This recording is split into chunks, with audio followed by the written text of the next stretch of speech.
What's up, humans? Welcome to another episode of Shots from the Winchester podcast, brought to you by Greencastle Consulting, your nation's premier strategy execution firm.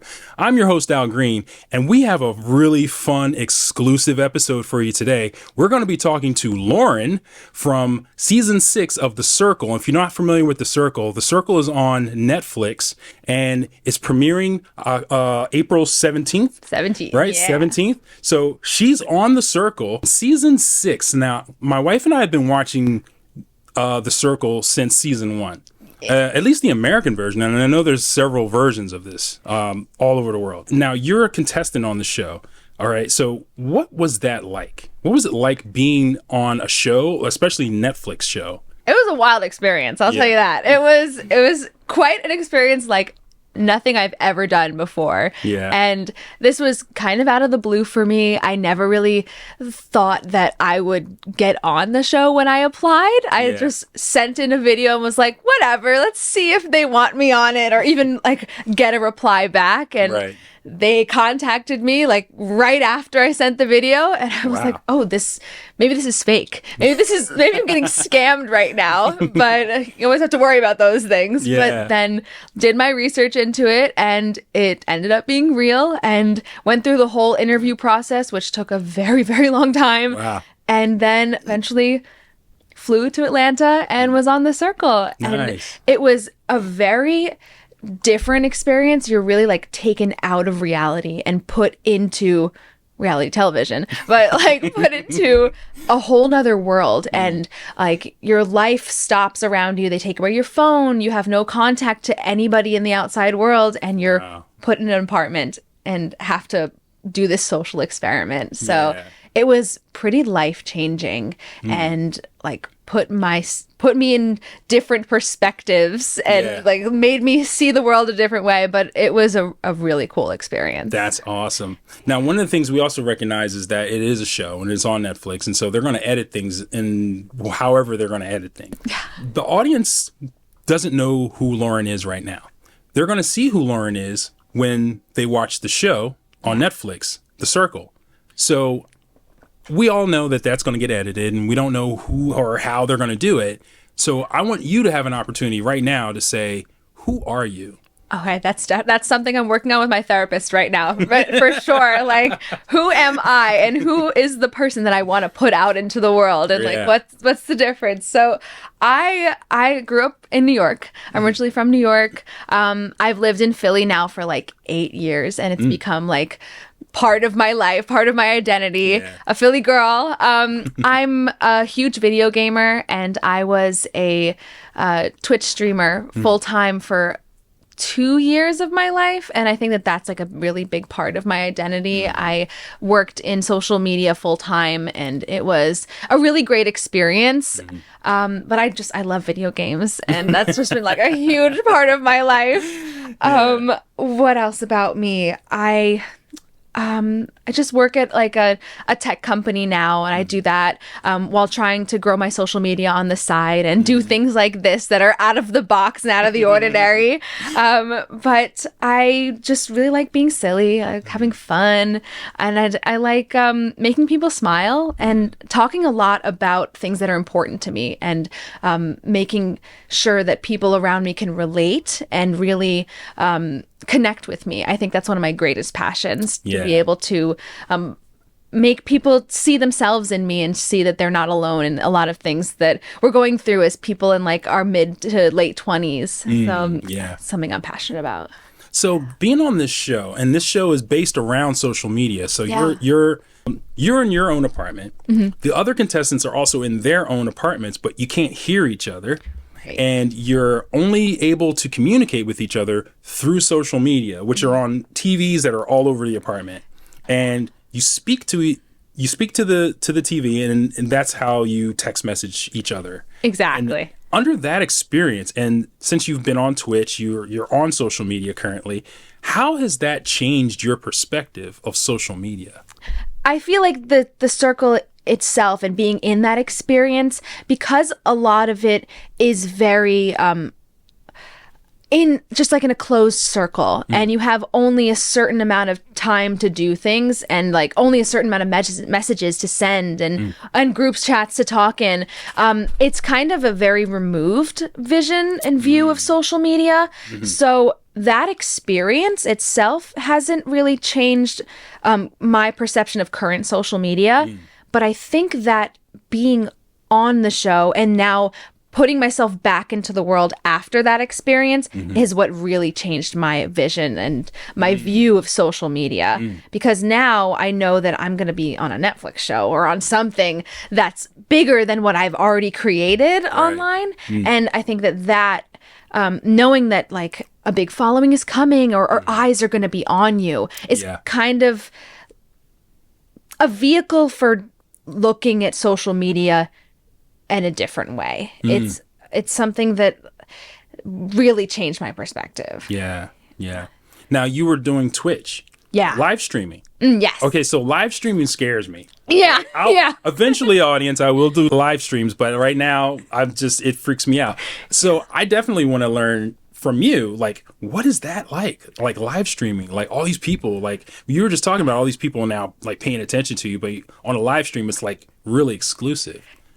Oh yeah, it's a lot. It's when you first start, you think, oh, I'm just going to put on the camera. People are going to watch and I'll just interact. It's silly. And it is. Yeah. If you're not taking it too seriously. Yeah. The minute you take it seriously and it becomes like your job, it's a little scary because you're on at all times. You're like about face and you're getting messages while you're also playing like a game. So you have to focus on both. And also, I really like to promote like a positive vibe. I like to make it my streams, when I streamed, a safe space for people to come and just kind of escape reality and talk about things that make them happy, or talk about things that they maybe can't talk about with their friends, or like everyday spaces, and just kind of have a good place to go to where a community like cares about you and wants you to be there. But the dangers with that is that people would start to bring their issues as if I was their therapist. You would think like as a girl on Twitch, my biggest problem is like the things that men would say to me. And like, don't get me wrong, that was a problem for sure. But you get over those things. You learn to just, because in those situations, you can just block them, you know, like whatever, you're going to say something inappropriate, just leave. I don't care. Exactly. But the people that were my regular viewers and would stay and then say something that was like, really just dampening the mood, or making something very difficult that would hurt some dark stuff. And I'm like, playing Fortnite, that's kind of like a you want to keep the mood. You gotta keep the mood up, and it's kind of a shooting game, so you can't really talk about death while you're shooting in Fortnite. So it's just you have to stop and take those messages and be like, I care, I'm here to talk about it.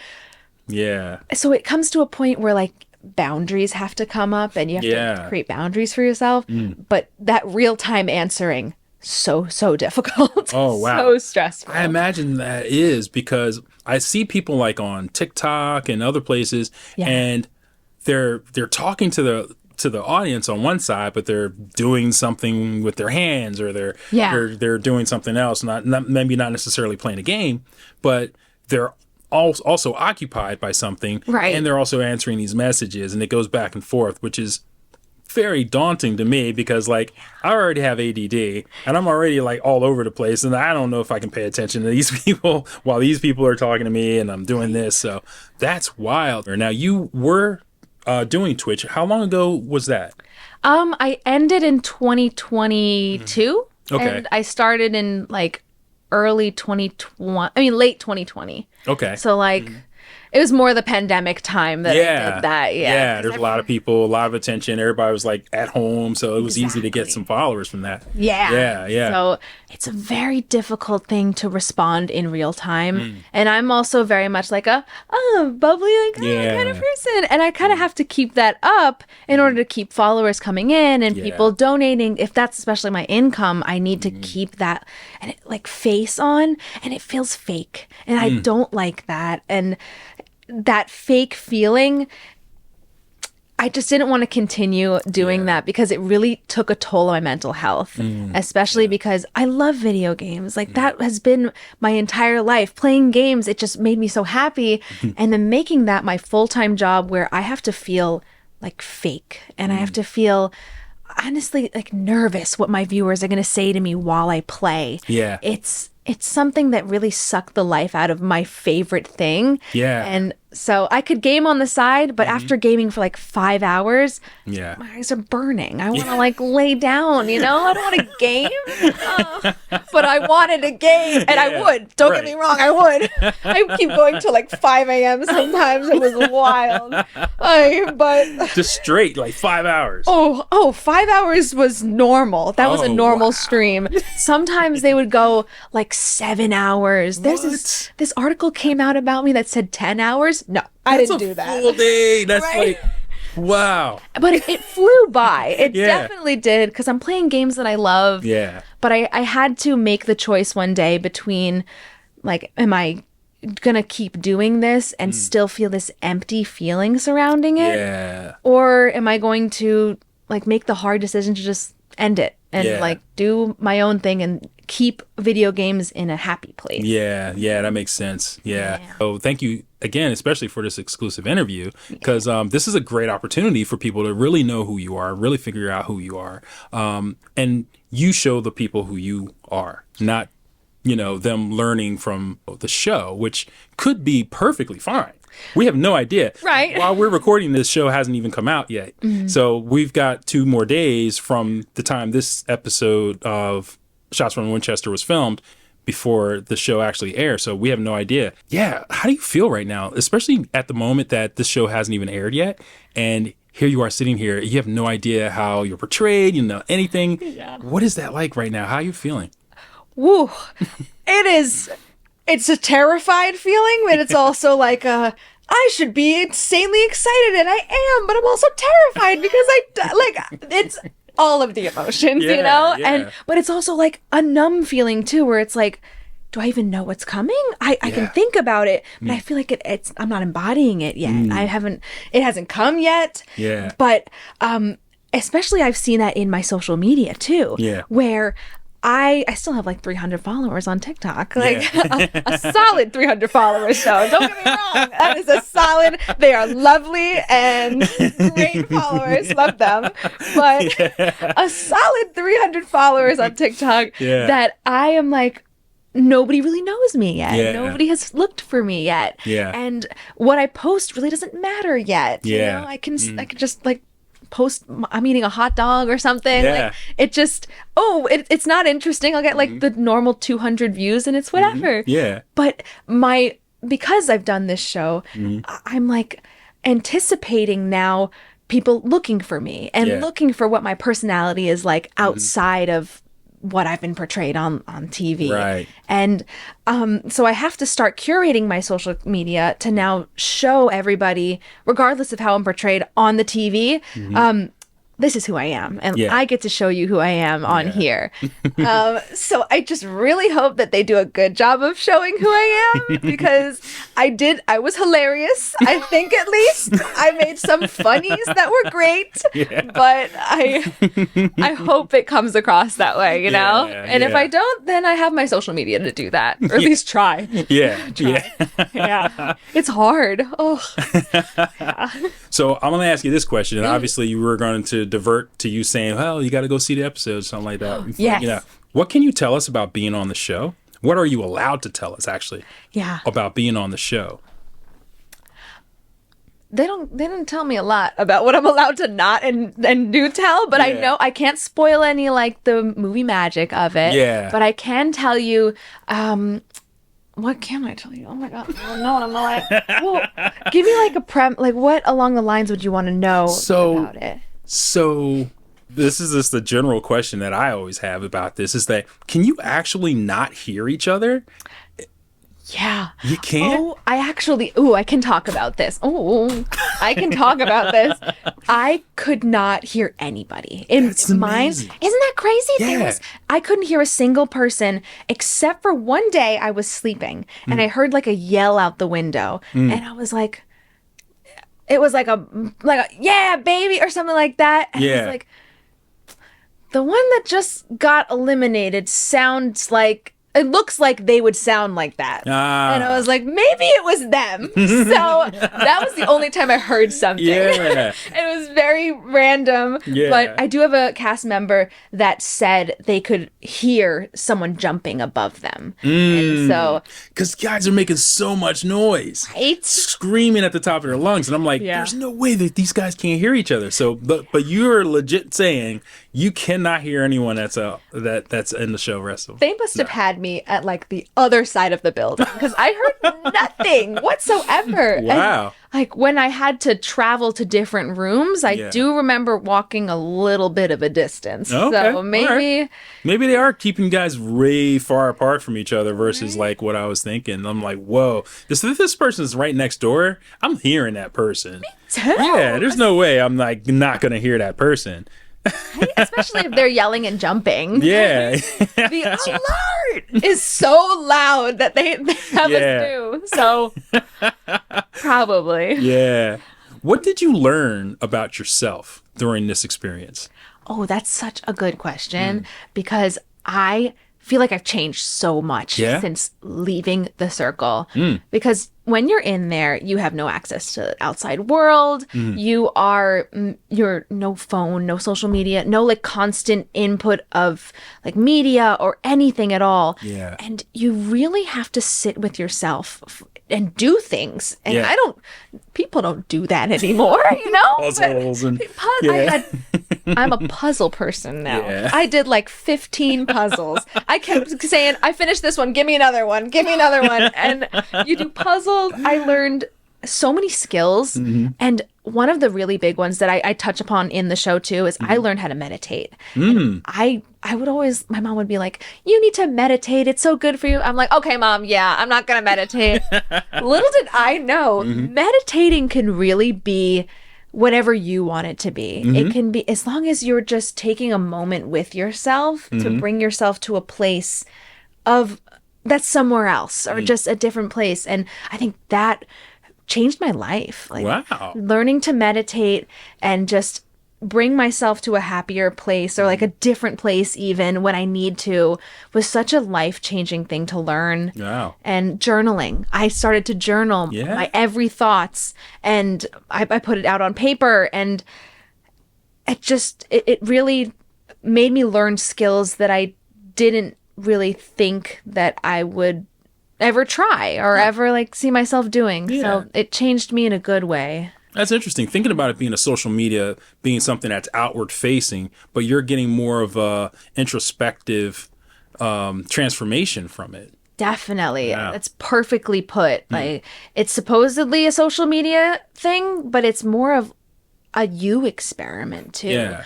Because the output that they put out that you get to see is like all of the stuff that's happening, all the drama, but I lived it and I sat in it and I experienced it and it's completely different for the individual. Yeah. That's only part of your day. You have to do things for the rest of 24 hours, you know? Yeah.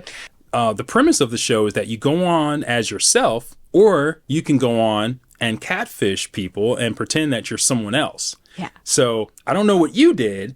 I would imagine you went in as yourself. I did. Yeah, okay. I did. And people thought it was a catfish, though. I got that. And I was like, actually, I'm me. That's right. And that was great when the reveal. Like, But, I was myself. That's good. That's good. So people go way out. I've seen like maybe it was the last season, but one of them was his daughter. Yes. Yeah. And I'm like, dude, you're like not your daughter. You're not gonna talk like your daughter. You're not gonna like hit on dudes like your daughter would do. You know, like what are you doing? It was so funny too, that part of it, because he's just like this is the perfect side of his daughter that he saw and he put on there, and everyone was like, "Who talks like that? Who talks like that? What do you?" They pegged him pretty early. Yeah, I think so. Right, I think it was like one or like two or I don't know. I don't want to spoil anything for anybody else. Yeah. Definitely. If you haven't watched The Circle on Netflix, it's a fun series to watch, to get into. I think we've been watching it since the very first season. I haven't watched any of the other seasons from other countries or nothing like that, but I haven't either. Yeah. I forgot that they existed. I know. Now, Yeah, so. yeah. Oh. I feel like it started in England or something like that. I'm not 100% sure, because I feel like the first season, everything was in London. The city they were flying over was London. Yeah. Everything there was London. The exterior I felt like was the same building, but it seems like the same building regardless. And now it's in Atlanta. Right. Yeah. So the other thing about the show is that celebrities end up on there sometimes. And I don't know, and I know it's probably a secret, if any celebrities did you get a chance to interact with or meet at all, or get catfished by, or whatever.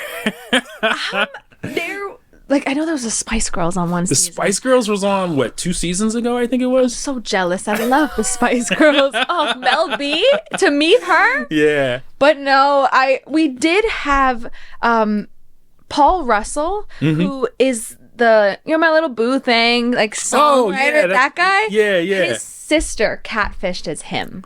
So that is already public knowledge. I'm allowed to share. Okay. But I haven't met Little Boo Thang. Yeah. I haven't, but I didn't know who he was in the circle until after. But I don't think any of us knew who he was, because we know the song, but we don't know his face. Don't know his face, yeah. And he identified himself as a rapper.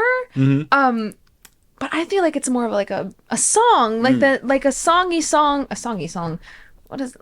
Like a singing song? Yeah, like a rapping song? Yeah, it feels a lot like a singing song. I'd have to hear it again, though. I feel like I'd have to hear it again. Yeah. You know what? Don't count us on that. We have to hear it again. So, yeah. You didn't hear that, Paul. But that's like the closest to a celebrity that was on it, there was no other like reveals like that, but there is like a spicy reveal in the beginning. Of an AI bot is in the circle. Oh, really? Yeah, that's like the big turn of the season. Yeah, I was gonna ask about that, because they always try to do something a little different, trying to turn it up. Right. Yeah. And that was like the beginning twist, is that the AI bot is in there, and we had to guess who it is. Oh, so one of you guys is the AI bot, and you don't know who. Ultimate catfish. Just by itself. That's fun. Yep. It was different. Yeah. That's all I can say. Until it comes out. Yeah.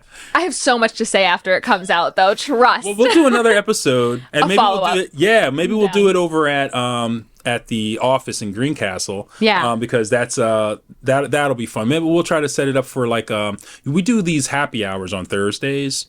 And so maybe we'll have you on a Thursday, come down, we'll do the episode, and then we'll just do the happy hour. I'm so down. That sounds great. That'd be a lot of fun.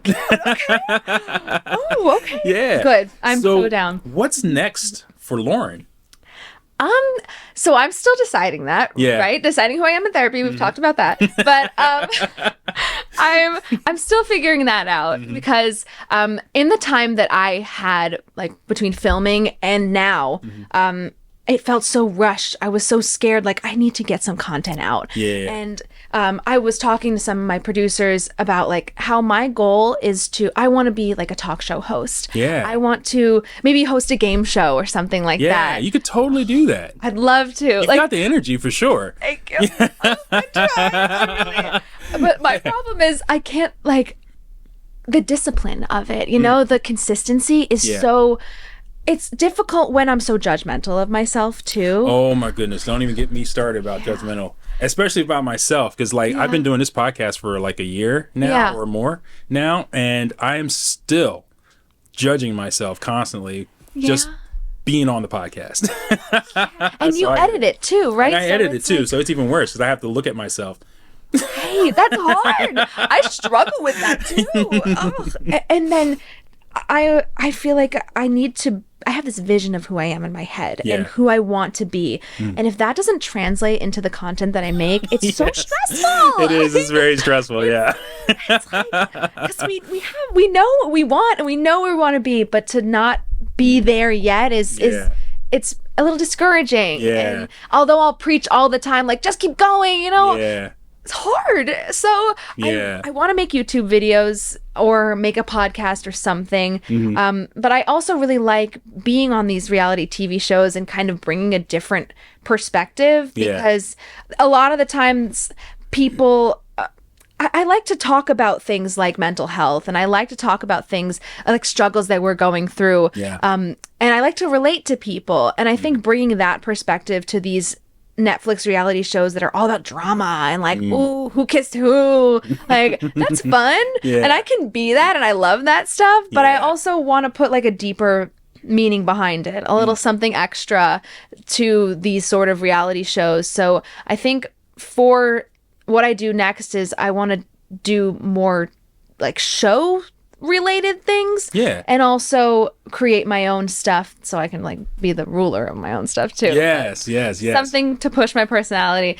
Keep an eye out. I will definitely be making some stuff, but we don't know yet what that is. So. Well, we're going to be looking forward to it no matter what. We're absolutely going to love you on The Circle.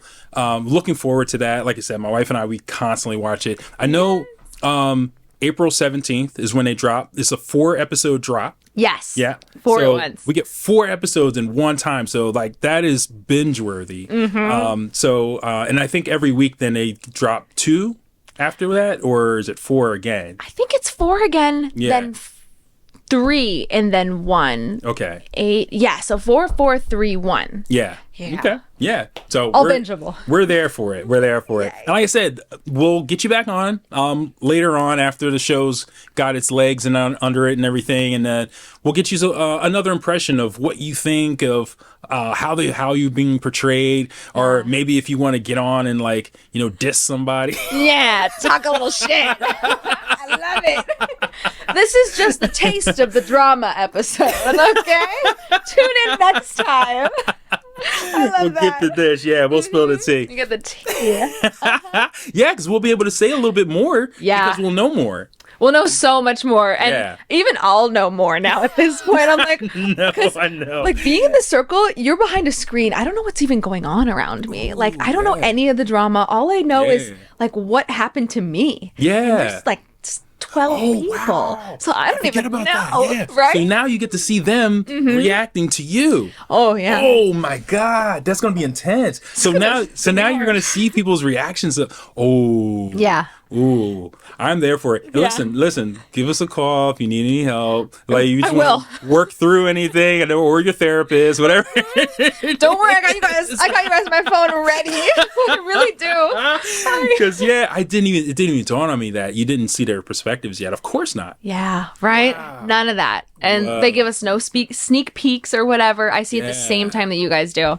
So, do they fly you back in afterwards? Like, is there any kind of like after show thing or nothing like that? No, there isn't. No. There isn't. Like, Love is Blind has a reunion the next year. That's what I guess what I'm thinking is. I don't have that. We did the finale like the next day after. Like, we leave the that's rooms. When they bring everyone back and everything. Yeah. Okay. It's very quick. Yeah. Oh, wow. Well, we're definitely looking forward to it. Being on social media, being on Twitch, being on now Netflix, and the things that you want to accomplish, being on YouTube and everything else. How do you turn off? How do you turn off? Because like when I'm on my social media, it's like ding, I grab my phone, boom, I look at it, I'm like, all right, cool. Yeah. But I can also put that away. Like if I'm in the woods or something like that. But I know some people just cannot leave the house without their phones. Yeah. And no one ever will. Right. By accident, yeah. But they're stressed about it the entire day. Yes. Yes. That is actually something that wasn't important to me before The Circle. Yeah. I think that because I was forced into a situation where I didn't have my phone or any interaction with social media or any screens really, anything at all that was a distraction. Yeah. I realized that when you're not consuming content in any form, like music, I couldn't listen to music. I couldn't watch TV. I know, and I sang all the time because I could not. And they're like, Lauren, that's a copyrighted song. Stop singing. I'm like, oh, but I can't. The new SZA album just dropped. I can't. It was bad. It was bad. But anyway, going back. What was I saying? Not consuming content. Yeah. When you're not consuming content, in that situation, I was forced to. And you do so many things that you wouldn't think that you would. Your brain will create things for you. And I think that it's so much more difficult in the real world to unplug and to actually sit with yourself and have those moments where you're not distracted by something or consuming content in any way. Yeah. And so I've really had to learn and think about my experience in the circle in order to prioritize doing that, because and learn how to actually set aside time for myself. And how I do that is I just like to create comfort in other ways. And because looking at content is such comfort, music, such comfort, watching a show, I create comfort by lighting or cozy blankets or comfy outfits and snacks. Oh, snacks. Oh, such a good one. It's just a time where I will sit with myself and I've learned to just talk to myself, even have a mirror to sit and talk to myself and journal. And when you make other comforts around you accessible and easy, you kind of start to get in this mindset of oh, maybe I don't need it. Maybe I can sit and think for myself and think about things in life and plan my life and journal. So unplugging from social media, I've found, is just so important. It's how I've really learned to be a more introspective person and grow myself and really work on myself and like myself more, actually. Because social media can be so regardless of what you're consuming. I've curated my social medias to have a lot of artists because I don't really like to look at Instagram models or things like that. A lot of artists or anime or things that I like. And even having that sometimes is just a distraction from what's actually going on. Well, escapism, Escapism, exactly. I did that too. I completely reformatted my my Instagram page, especially.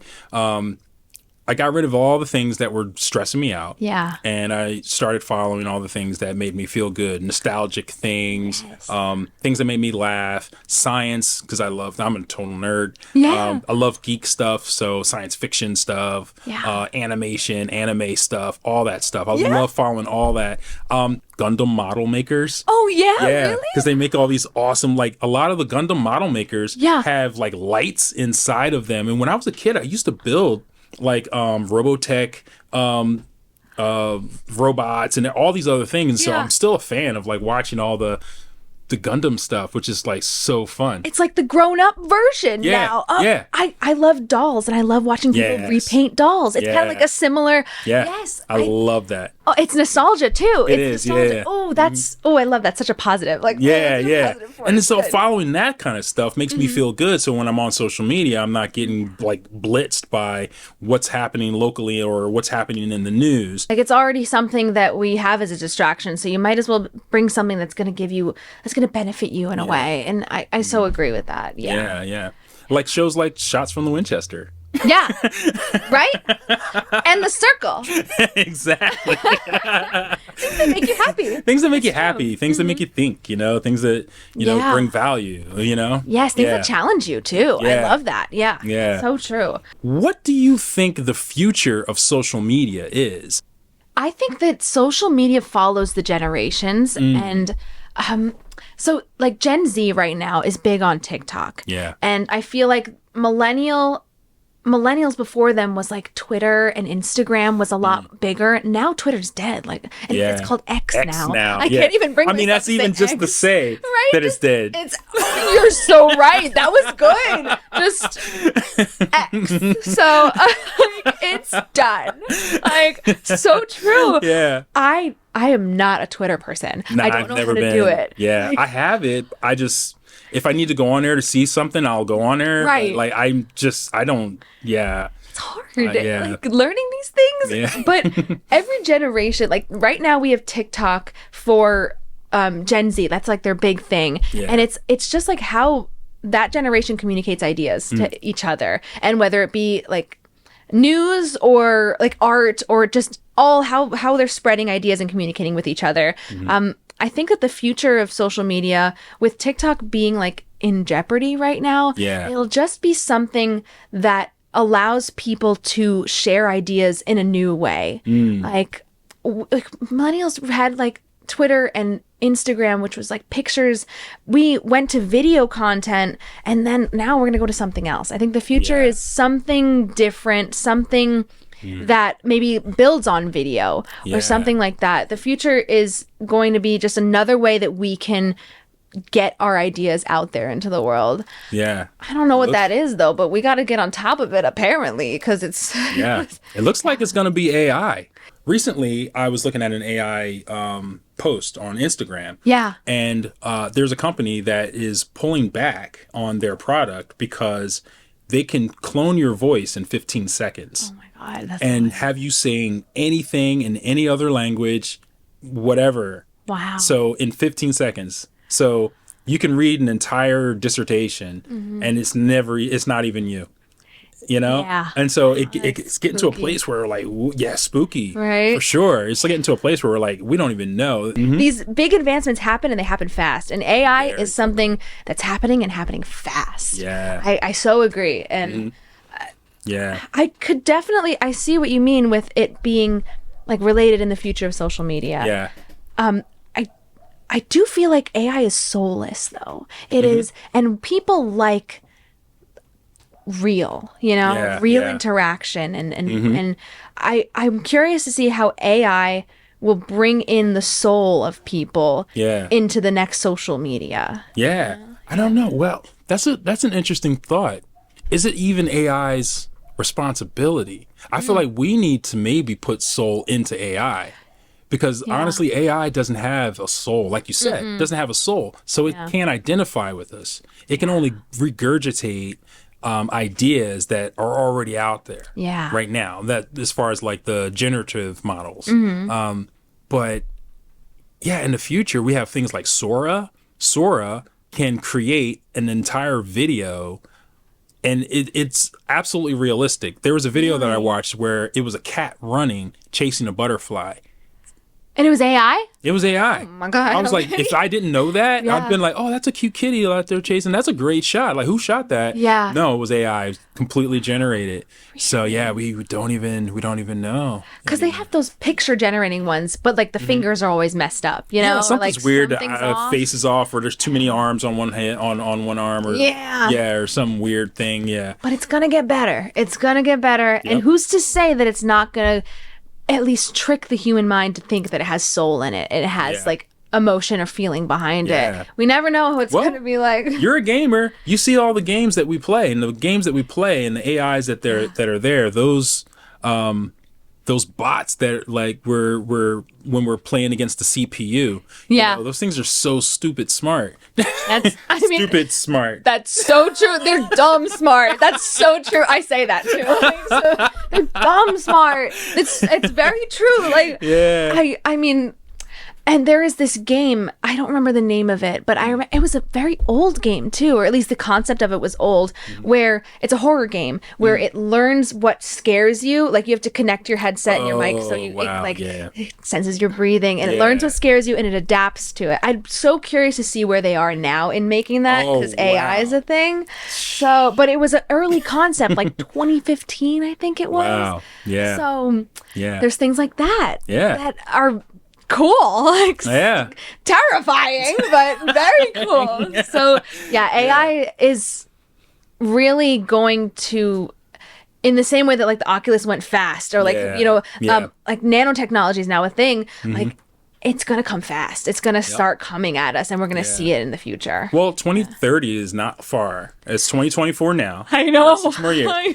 Every month, technology expands exponentially. Yeah. So we're thinking like by 2030, we're not even going to recognize what's happening right now. Yeah. Like it's not going to be the same. Like AR technology, like we were talking about with the Apple Vision, and my wife and I, we went to the store recently, maybe a couple months ago, and we did the trial thing, and that thing is really cool. Really? It is. It's really cool. It's still a little heavy, and I'm never a version 1 guy. I always buy maybe the second or the third one or something like that. I wait for the guinea pigs to get it, and then they can make a better battery. They make it lighter or something like that, They work out like the problem. Yeah. So like I'm a 3rd generation guy typically, maybe 2nd generation. It depends on how the technology could help me. That makes sense too. That totally does. I think people that buy it first, it's just so they can keep it in years and sell it vintage or something. They're just stunting. They're just exactly. They're getting out of their. They're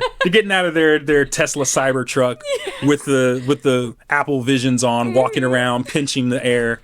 Like, okay, bro, come on. You're just pinching the air. I love that. Out of their Teslas is so accurate too. So true. Oh. Thank you so much for being on the show. And like I said, we definitely have you on again.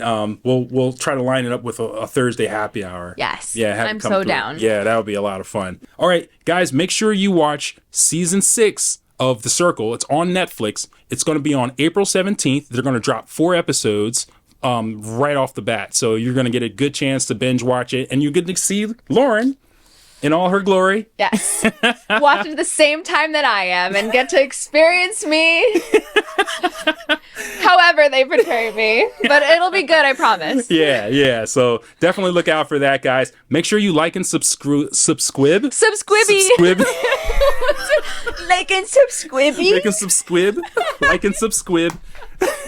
I added the E at the end. It definitely wasn't the E when we did it. No. Like a subsquib.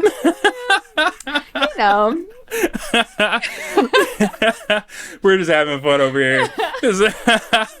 So like and subscribe or subscribe, whatever you like to do. And if you have any questions for myself, for Lauren, or any other kind of questions, make sure you put those down in the comments below. On behalf of Greencastle Consulting, your nation's premier strategy execution firm, I'm your host, Al Green. I'm Lauren from The Circle, Season 6. And I'll see you in the next episode. Bye!